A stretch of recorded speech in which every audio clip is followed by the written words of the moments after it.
ourselves to Zacchaeus' house, and we see Zacchaeus talking. He says, Lord, look, Lord, here and now I give half of my possessions to the poor, and if I've cheated anybody out of anything, I will pay back 4 times the amount. 4 times. Jesus said to him, today salvation has come to this house, because this man too is a son of Abraham. For the Son of Man came to seek and to save what was lost.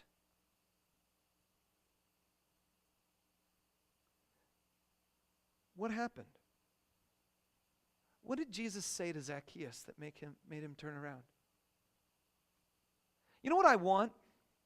I want to have verse 7 and 8 stretched out. I want to have like a lot more detail. I want a transcript of their conversation. I want to be able to say, okay, Jesus, come on, tell me, how do you take a guy who's stuck on his wealth and willing to sell his soul and the lives of his fellow countrymen for money? How do you take a guy like that and turn him around to both save him and also make him a generous individual? Because he's giving away half of his wealth. Jesus, tell me the steps. What do I need to do to witness to a person like that? What do I need to do to convince a person like that they need to follow you? And so I want verse 7 and 8 to be stretched out a little bit so I can look in between there and see what is it he said. But you know what? It doesn't tell us. And all you can conclude is that Jesus was Jesus. I mean, he's the same guy there at the table as he was with anybody else any other time. All you can conclude is this: Jesus hangs out with a loser. And the end result is salvation happens. From the outside, you could say, oh, he's not really saved. And then he starts giving his money away, and you're like, wow, God has changed his heart. What's going on here? But think about Zacchaeus himself. He didn't know he was lost. I mean, he didn't wake up that morning saying, gee, I wonder what I'm going to do with all this extra money. I need to give half of it away. Where should I give it? And he didn't say, man, I'm feeling so terrible. I need to find out what I need to do to get my soul right with God. No, he just woke up and said, hey, there's Jesus. He's coming to town. I want to see him, but I'm too short and too afraid of all the people, so I'm not going to push through him. I'm just going to climb up to the top of this tree, and maybe I can hide behind all the bushes and leaves and things, and no one will see me. Zacchaeus didn't know he needed anything until the end of the day, when all of a sudden he realizes his life has been refreshed. He's found a new source of refreshment, a new source of encouragement that he didn't know he needed. Let me draw this out to you. The seeking in the whole seeking and saving process, the seeking is fun, okay? In the seeking process, you get to go over to people's houses and have meals. In the seeking process, you get to walk through the middle of town just looking into trees. In the seeking process, all you have to do is be willing to look around you and say, here's a person, let's talk. In the seeking process, you have no idea how they're going to respond. In the seeking process, they might be lost, they might be found, and you don't know them, because that's the deal. When you're looking for something, you never know you found it until it's actually there in front of you.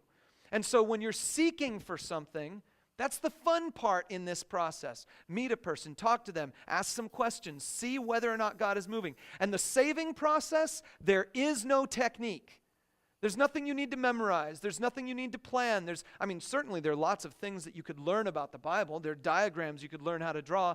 But the saving process happens when God moves in a person's life and something happens. There's nothing that we need to do to coerce it or anything. We just need to be involved in the seeking process. Let God handle the saving process, and the end result is refreshment comes to people. And their lives are changed.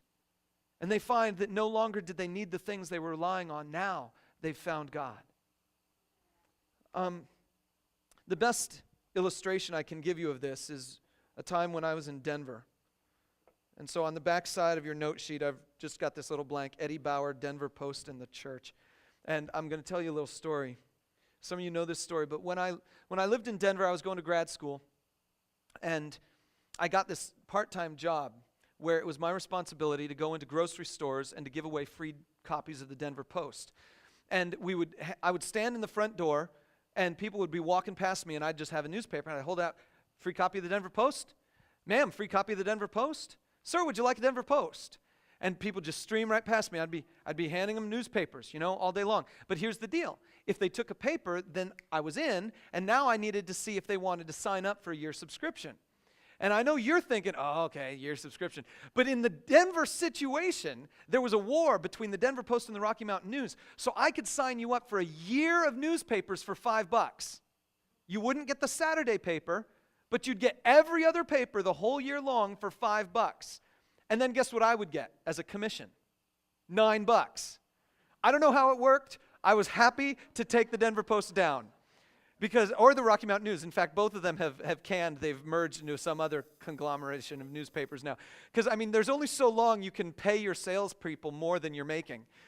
It just doesn't work that way. So I would try. So I knew this was a good deal, right? I knew that you could get all the coupons, all the comics, all the everything in the entire year for absolutely basically nothing. $4 today gets you all the coupons, all the newspaper, all the funnies, all that stuff. And so I was trying to get people to recognize this amazing deal. You know what I'm saying? I was trying to refresh their lives with a little cheapness and refresh my own as well. Because, you know, $9 each subscription wasn't too bad. But here's the situation. When we came to November, a miracle took place. Eddie Bauer decided they were going to advertise in the Denver Post. And they advertised by putting a $5 gift card in the paper. So there I am in the grocery store Friday afternoon. This gift card is only in Friday's paper. And I'm in there Friday afternoon, and I'm holding in every paper $5 cash in the form of an Eddie Bauer gift card. But it's in there. I've looked at them. Every one of these papers has them. I went to the warehouse that morning and loaded up my car with 120, 200, I don't know how many, all these papers in the trunk of my car. And now I'm trying to give them away to people. And they're walking through the doors, and I'm saying, ma'am, would you like a free newspaper? Would you like a free newspaper, sir? And no one's taking these papers. And every time they walk past it, I'm thinking, but there's a gift card in here. You got to take it. And so then I just stopped. I said, I'm going to forget the free newspaper thing. I'm just going to start asking if people want money. And so people are coming in. I say, sir, would you like $5? Ma'am, would you like $5? And I'm holding a newspaper, and I say, would you like $5? And people are still blowing past me. So I built a sign. I made this sign, and I posted it on the little kiosk where I was standing that said, free Eddie Bauer gift card, $5. And people are streaming past me like nobody's business. I'm like, free gift. And it was this amazing emotional tension in my life where I felt like I had this great gift to give people, and they just kept walking past me. And every now and then someone would come up, and they'd be like, okay, so what's the deal here? I'm not signing up for anything. I'd be like, I don't care. You just got to take the paper.